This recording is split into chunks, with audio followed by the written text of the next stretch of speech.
بسم الله الرحمن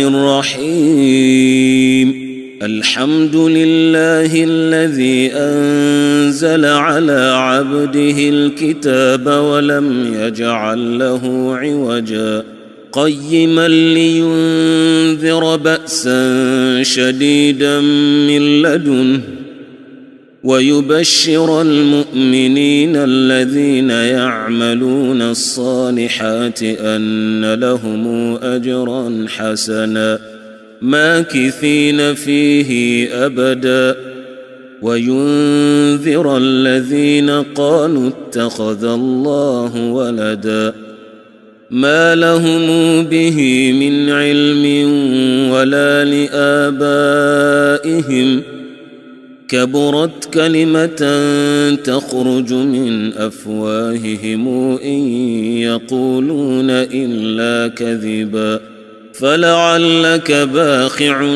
نفسك على آثارهم إن لم يؤمنوا بهذا الحديث أسفا إنا جعلنا ما على الأرض زينة لها لنبلوهم أيهم أحسن عملا وإنا لجاعلون ما عليها صعيدا جرزا أم حسبت أن أصحاب الكهف والرقيم كانوا من آياتنا عجبا إذ أوى الفتية إلى الكهف فقالوا ربنا آتنا من لدنك رحمة وهيئ لنا من أمرنا رشدا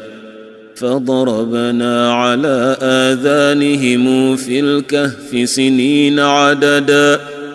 ثم بعثناهم لنعلم أي الحزبين أحصى لما لبثوا أمدا نحن نقص عليك نبأهم بالحق إنهم فتية آمنوا بربهم وزدناهم هدى وربطنا على قلوبهم إذ قاموا فقالوا ربنا رب السماوات والأرض لن ندعو من دونه إلها لقد قلنا إذا شططا هؤلاء قوم اتخذوا من دونه آلهة لولا يأتون عليهم بسلطان بين فمن أظلم ممن افترى على الله كذبا وإذ اعتزلتموهم وما يعبدون إلا الله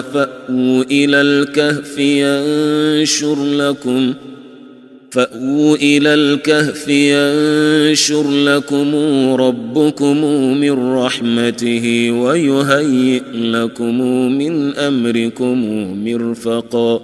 وترى الشمس إذا طلعت تزاور عن كهفهم ذات اليمين وإذا غربت تقرضهم ذات الشمال وهم في فجوة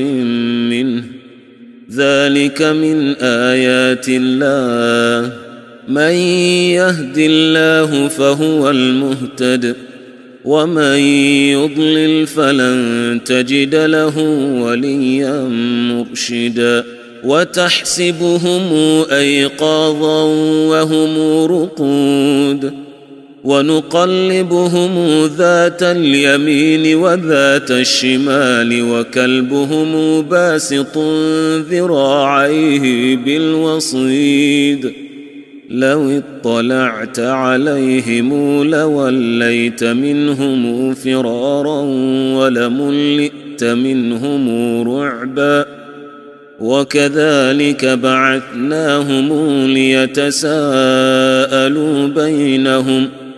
قال قائل منهم كم لبثتم قالوا لبثنا يوما أو بعض يوم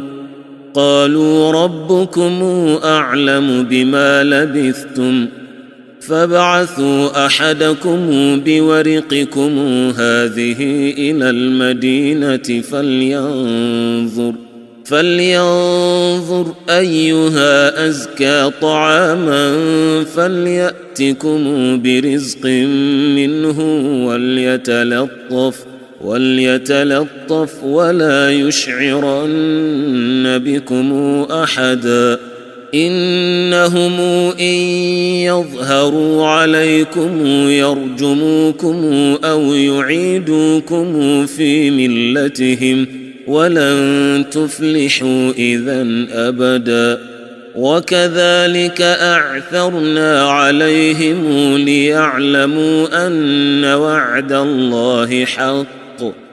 وأن الساعة لا ريب فيها إذ يتنازعون بينهم أمرهم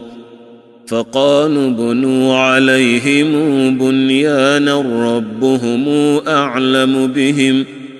قال الذين غلبوا على أمرهم لنتخذن عليهم مسجدا سيقولون ثلاثة رابعهم كلبهم ويقولون خمسة سادسهم كلبهم رجما بالغيب ويقولون سبعة وثامنهم كلبهم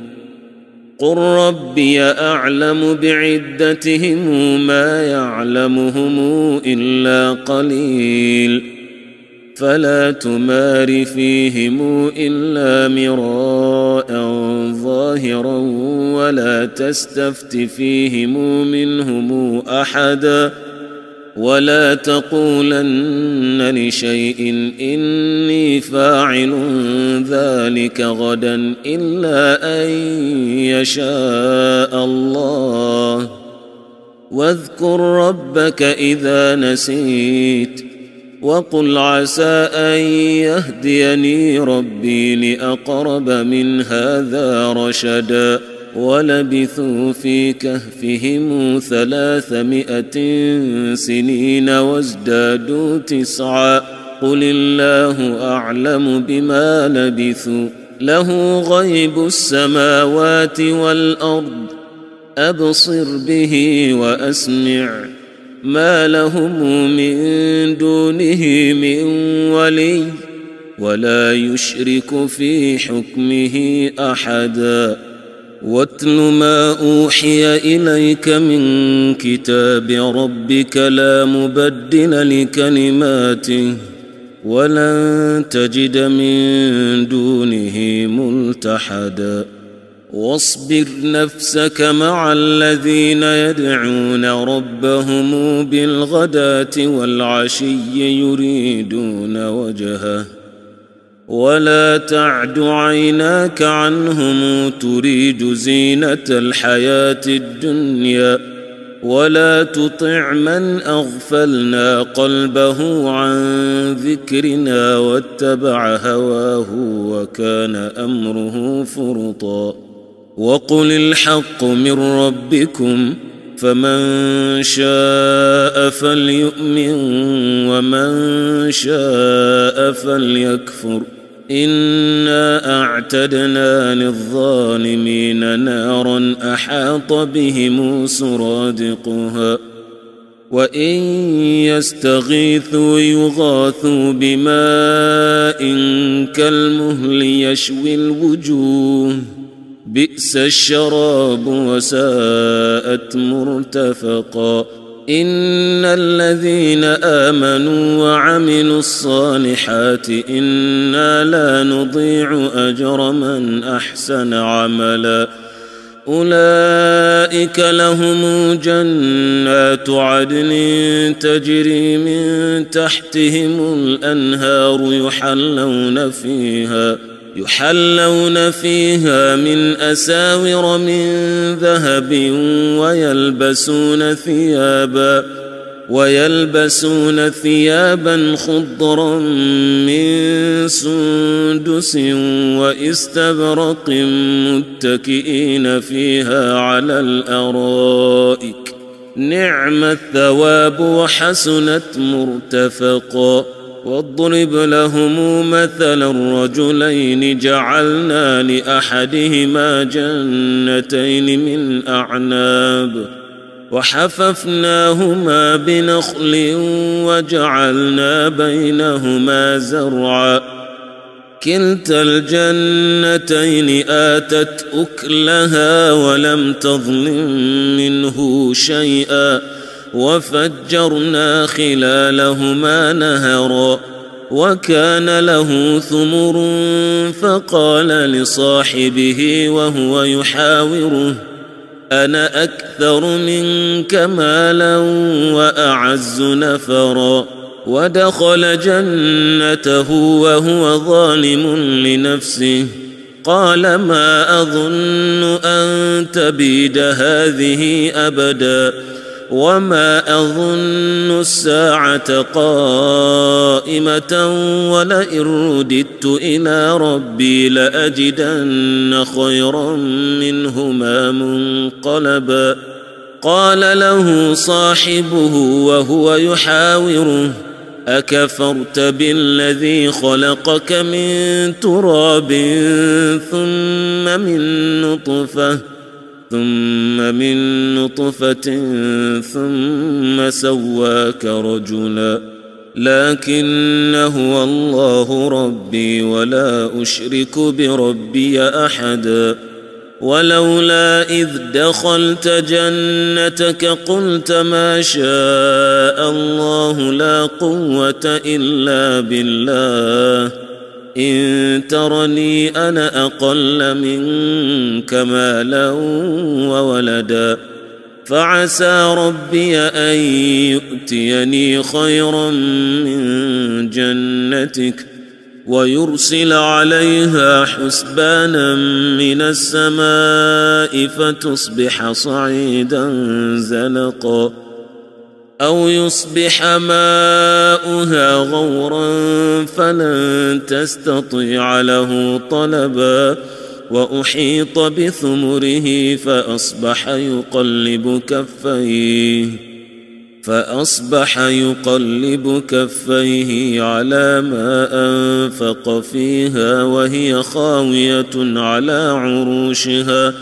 ويقول يا ليتني لم أشرك بربي أحدا ولم تكن له فئة ينصرونه من دون الله وما كان منتصرا. هنالك الولاية لله الحق هو خير ثوابا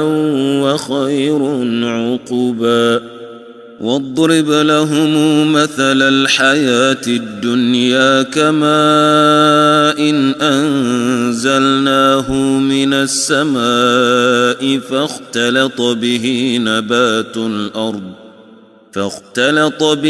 نبات الأرض فأصبح هشيما تذروه الرياح وكان الله على كل شيء مقتدرا. المال والبنون زينة الحياة الدنيا والباقيات الصالحات خير عند ربك ثوابا وخير أملا. ويوم تسير الجبال وترى الأرض بارزة وحشرناهم فلم نغادر منهم أحدا وعرضوا على ربك صفا لقد جئتمونا كما خلقناكم أول مرة بل زعمتم أن لن نجعل لكم موعدا. ووضع الكتاب فترى المجرمين مشفقين مما فيه ويقولون يا ويلتنا ما لهذا الكتاب لا يغادر صغيرة ولا كبيرة إلا أحصاها ووجدوا ما عملوا حاضرا ولا يظلم ربك أحدا. وإذ قلنا للملائكة اسجدوا لآدم فسجدوا إلا إبليس كان من الجن ففسق عن أمر ربه أفتتخذونه وذريته أولياء من دوني وهم لكم عدو بئس للظالمين بدلا ما أشهدتهم خلق السماوات والأرض ولا خلق أنفسهم وما كنت متخذ المضلين عضدا ويوم يقول نادوا شركائي الذين زعمتم فدعوهم فلم يستجيبوا لهم وجعلنا بينهم موبقا ورأى المجرمون النار فظنوا أنهم مواقعوها ولم يجدوا عنها مصرفا ولقد صرفنا في هذا القرآن للناس من كل مثل وكان الإنسان أكثر شيء جدلا وما منع الناس أن يؤمنوا إذ جاءهم الهدى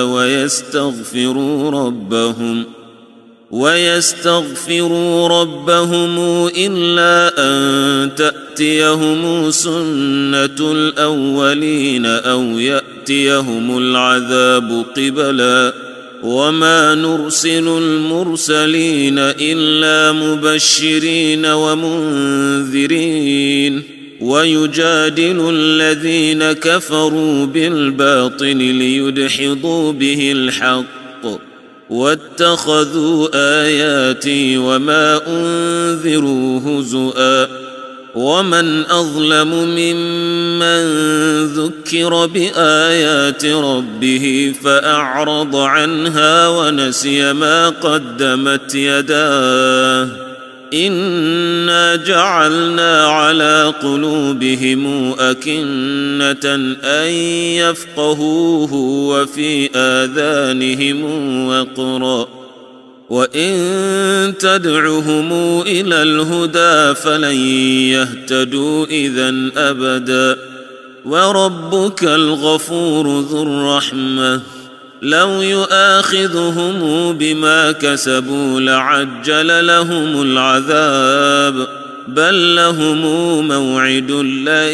يجدوا من دونه موئلا وتلك القرى أهلكناهم لما ظلموا وجعلنا لمهلكهم موعدا وإذ قال موسى لفتاه لا أبرح حتى أبلغ مجمع البحرين أو أمضي حقبا فلما بلغا مجمع بينهما نسيا حوتهما فاتخذ سبيله في البحر سربا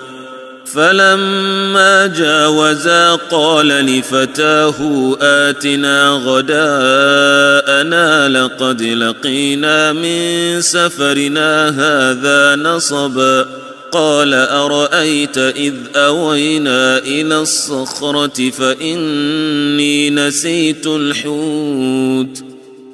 وما أنسانيه إلا الشيطان أن أذكره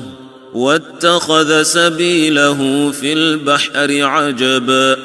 قال ذلك ما كنا نبغي فارتدا على آثارهما قصصا فوجدا عبدا من عبادنا آتيناه رحمة من عندنا وعلمناه من لدنا علما قال له موسى هل أتبعك على أن تعلمني مما علمت رشدا قال إنك لن تستطيع معي صبرا وكيف تصبر على ما لم تحط به خبرا قال ستجدني إن شاء الله صابرا ولا أعصي لك أمرا. قال فإن اتبعتني فلا تسألني عن شيء حتى أحدث لك منه ذكرا. فانطلقا حتى إذا ركبا في السفينة خرقها قال أخرقتها لتغرق أهلها لقد جئت شيئا إمرا. قال ألم أقل إنك لن تستطيع معي صبرا. قال لا تؤاخذني بما نسيت ولا ترهقني من أمري عسرا. فانطلقا حتى إذا لقيا غلاما فقتله. قال أقتلت نفسا زاكية بغير نفس لقد جئت شيئا نكرا. قال ألم أقل لك إنك لن تستطيع معي صبرا. قال إن سألتك عن شيء بعدها فلا تصاحبني قد بلغت من لدني عذرا. فانطلقا حتى إذا أتيا أهل قرية استطعما أهلها فأبوا أن يضيفوهما فوجدا فيها جدارا يريد أن ينقض فأقامه. قال لو شئت لاتخذت عليه أجرا. قال هذا فراق بيني وبينك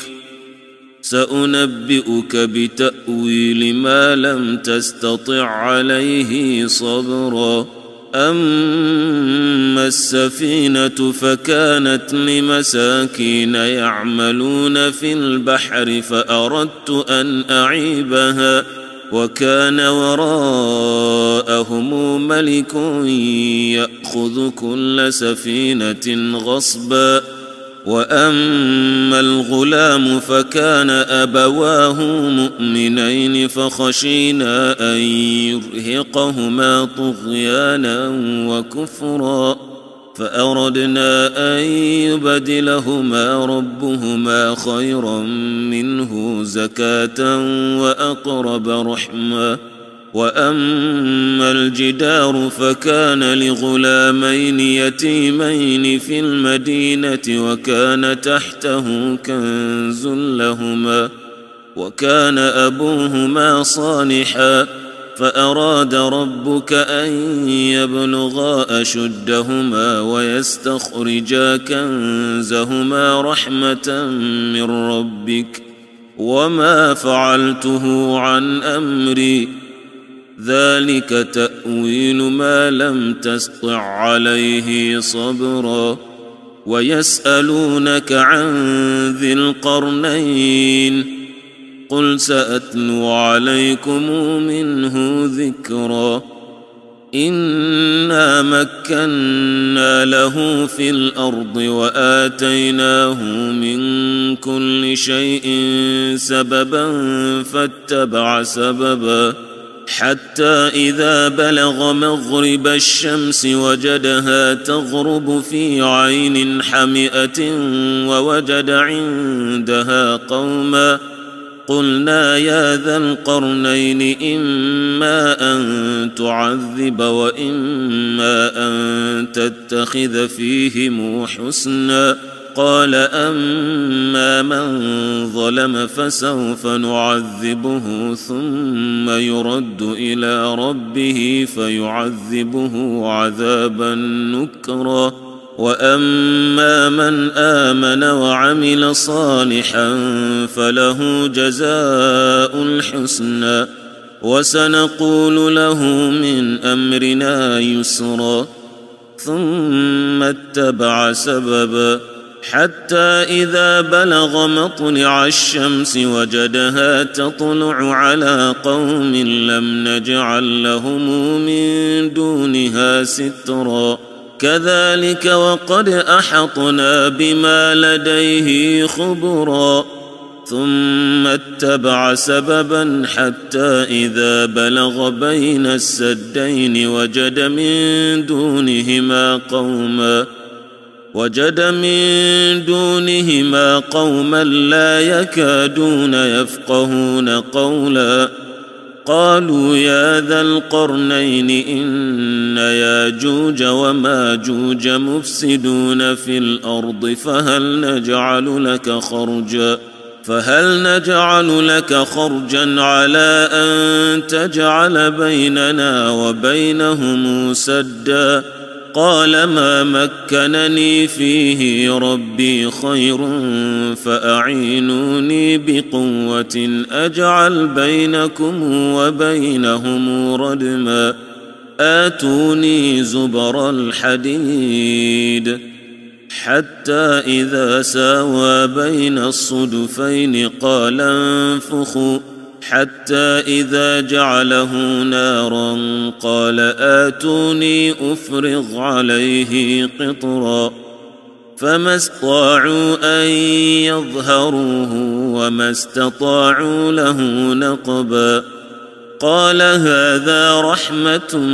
من ربي